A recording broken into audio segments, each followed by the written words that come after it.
Ah, well, kasi ang kanilang hagbang, yung pag-akyat sa Supreme Court. Well, eto ba ay isang ano din?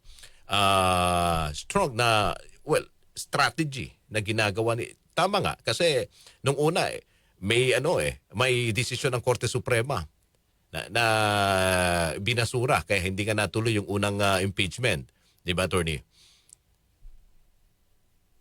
Yeah, that could be the legal strategy, no? Parang umaasa sa Korte Suprema, but Oo. baka they did not But count, this time, or no, well, what I mean is oo. yung legal strategy na yon did not factor in yung political ramifications, no? Oo. Kasi yung pagbasa ng affidavit ni Madriaga at saka ni Senator Trillanes revealing irrelevant information doon sa impeachment case, but very damning damning information in the political arena. Mhm.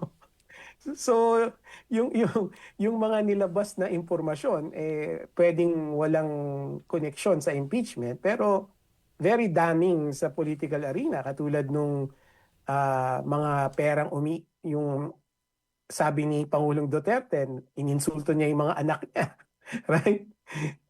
Hindi yun relevant, but obviously it's very damning. And of course, yung testimonya ni Senator Trillanes kahapon, ang daming mga impormasyon doon na hindi naman relevant sa impeachment, pero napakita niya talaga, kumbaga, na itong pamilyang to ay hindi dapat pagkatiwalaan. So that's relevant to the election, Yeah.